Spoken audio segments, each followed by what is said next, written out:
Do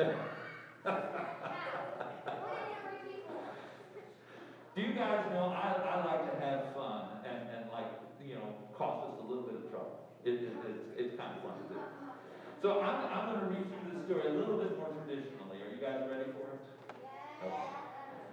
'Twas the night before Christmas, when all through the house not a creature was stirring, not even Zoe or a mouse.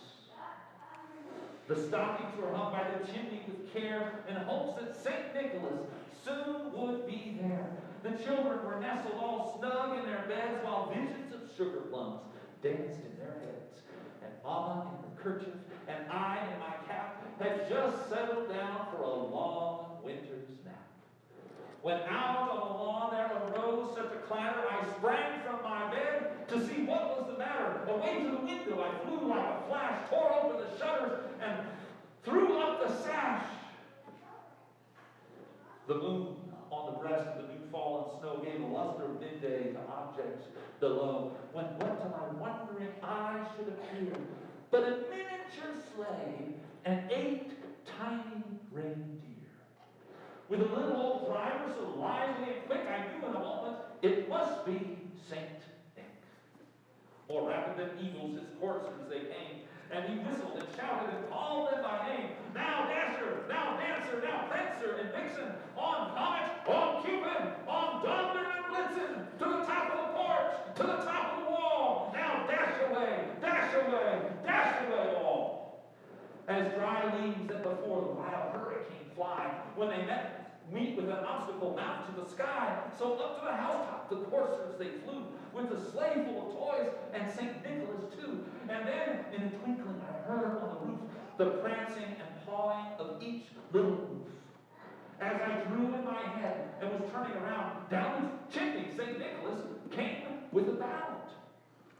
He was dressed all in fur from his head to his foot, and his clothes were all tarnished with ashes and soot. Now, I have to just tell you, his clothes do not look tarnished by ashes and soot, do they?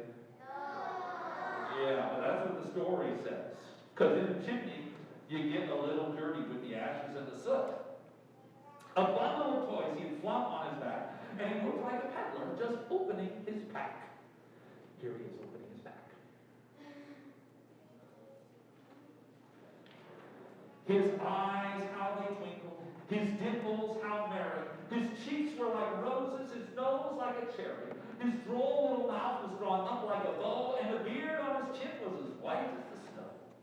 The stump of a pipe he held in his teeth, and the smoke, it encircled his head like a wreath.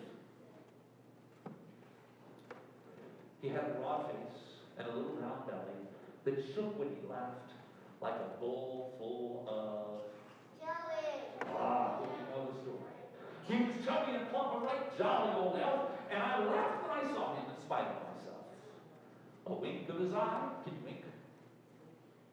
Just one eye. Close one eye. A wink of his eye and a twist of his head soon gave me to know I had nothing to dread. He spoke not a word, but went straight to his work, and filled all the stockings, then turned with a jerk, and laying his finger aside of his nose. Can you guys do that? Lay your finger beside your nose. And giving a nod, give me a nod. Nod your head. Up the chimney he rose. He sprang to his sleigh, to his team gave a whistle, and away they all flew like the down of a thistle. But I heard him exclaim,